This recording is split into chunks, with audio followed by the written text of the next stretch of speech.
também cada vez mais vocês vão recebendo outros, né? Então vai trazendo pluralidade de temas, de pessoas, e cada um sendo único, né? Então acho que isso que você falou é bem importante, porque tem um tema do Caio, assim, que eu acho bem importante do que a TIP faz, né? Por isso que eu acho que é uma empresa super responsável naquilo que ela está entregando, e ela vai se construindo com consistência. As camadas que ela vem colocando são de consistência, né? Uhum. Então ela não está indo rápido, eu acho que ela está indo longe.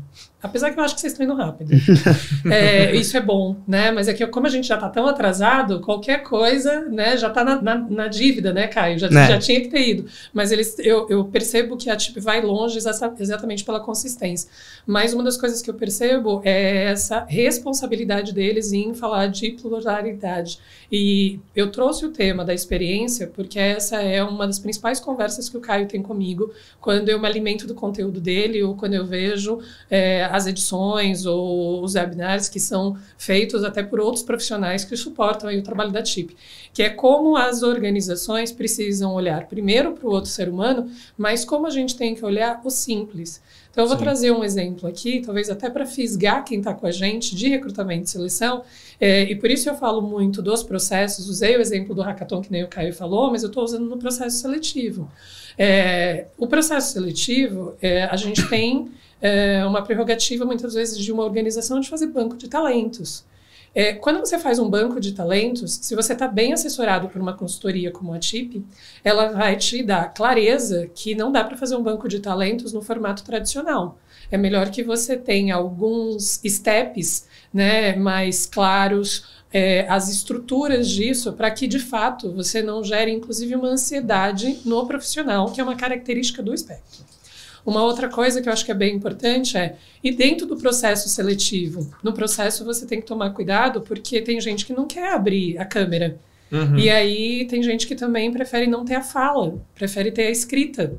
E como é que a gente vai se adaptando para essa realidade? E eu acho que esse é um processo onde o RH tem que tomar contato com isso e, inclusive, desmistificando isso para os líderes. Desmistificando para os seus clientes, para as pessoas que estão ao redor, porque às vezes é esperado que o profissional abra a câmera. E se ele não quiser? Né? Se a gente está falando de inclusão e a gente está falando do outro. E isso tudo é trabalho aprendido. Né? Uhum. Então, quando o Caio fala que todo dia ele aprende, quando ele aprende, ele vai ensinando a gente também. E eu acho que a missão do RH é compartilhar essa informação para dentro, para a gente desmistificar, tirar os estereótipos e reinventar a forma da gente fazer, desde a atração até o offboard. Eu acho que isso, né, a gente sempre fala, né, de pluralidade, interseccionalidade, que é uma palavra que geralmente... Obrigada, você resgatou exatamente onde... Exato, então, interseccionalidade é o que eu costumo falar, né, ninguém é uma só coisa. As pessoas, elas têm outros recortes, outras vivências, na verdade...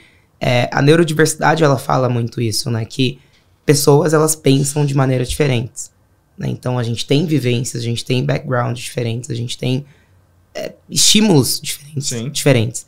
Então, eu acho que quando, né, as empresas, geralmente, né, que eu tava comentando, a gente não tá pronto para receber uma pessoa autista, por exemplo.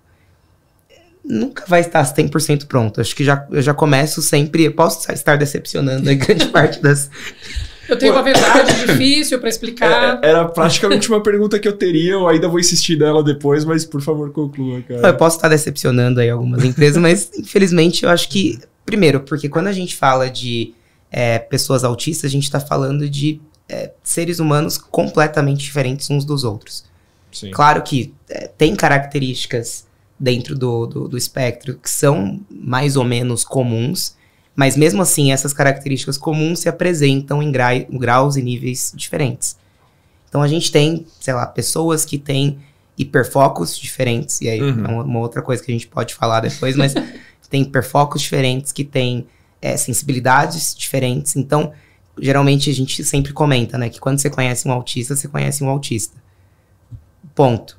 Sim. Então eu acho que tá aí também, acho que a beleza de se trabalhar com essa diversidade de pessoas, porque eu acho bonito, de fato, quando a gente pensa na sociedade, a gente fala, putz, a gente tem uma diversidade tão bonita de pessoas, de pensamentos, de vivências, a gente aprende tanto com o outro, e basicamente, o pessoal autista não é diferente disso. Só que, ao mesmo tempo, isso representa um desafio muito grande, principalmente para a área de recursos humanos. Porque, geralmente, a gente tem, né, isso depende muito do tempo atual que a gente está vivendo, mas a gente tem um padrão de comportamento esperado, que é o que a Elo estava comentando, que grande parte, na verdade, de acordo com a Forbes, 20% da população é neuroatípica. E aí eu não estou só incluindo o autismo nisso, eu estou incluindo TDAH, altas habilidades, entre outras características. A gente está falando de 20% de uma população de 8 bilhões de pessoas. A gente passou 8 bilhões de pessoas.